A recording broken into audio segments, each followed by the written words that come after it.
आखिर क्यों मनाते हैं महाशिवरात्रि का त्योहार?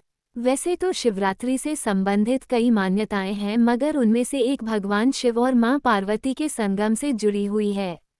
प्यारे बच्चों, क्या आप जानते हैं कि शिवरात्रि के रूप में मनाए वाले शिव पार्वती के विवाह इस जश्न के पीछे की पूरी कहानी क्या है?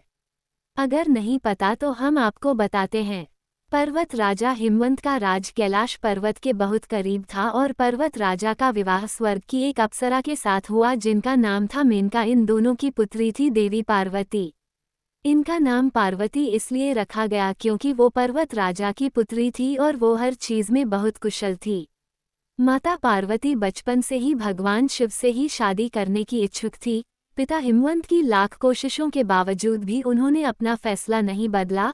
आखिरकार हिमवंत पार्वती को भगवान शिव के पास ले गए और उन्हें कहा कि अब से पार्वती आपकी सेवा करेगी।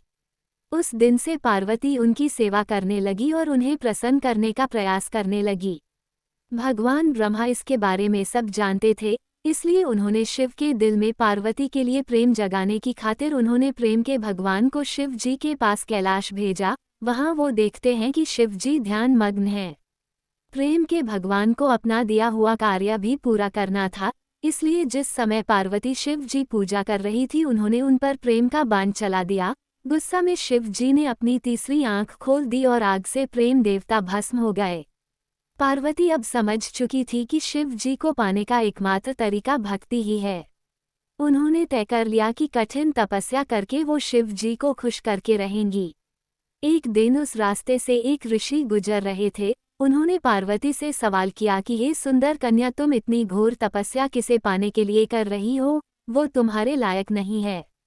उस पर विश्वास मत करो कन्या और लौट जाओ। शिव के बारे में ये सब सुनकर पार्वती मां क्रोध में आ जाती हैं और कहती हैं कि उन्हें उनकी तपस्या करने दें। ये सुना ही था कि शिव जी एक ऋषि से अपने असली रूप में आ जाते हैं और पार्वती मां अपनी परीक्षा में सफल हो जाती हैं। इस प्रकार भगवान शिव माता पार्वती से विवाह करने के लिए तैयार हो जाते हैं। दोनों का विवाह बहुत धूमधाम के साथ होता है। फिर सभी देवता शिव जी से आग्रह करते हैं कि वो प्रेम के देवता को दोबारा जीवन प्रदान करें। वो ब्रह्मा जी द्वारा दिए गए कार्य को पूरा कर रहे थे, इस तरह प्रेम के देवता को जीवनदान मिल जाता है। तो देखा बच्चों आपने कैसे माता पार्वती की कठिन तपस्या के बाद उनका और भगवान शिव का विवाह संभव हुआ। यही थी शंकर भगवान से जुड़ी कहानी। आप ऐसे ही बच्चों को कहानी के रूप से यह कथा सुना सकते हैं।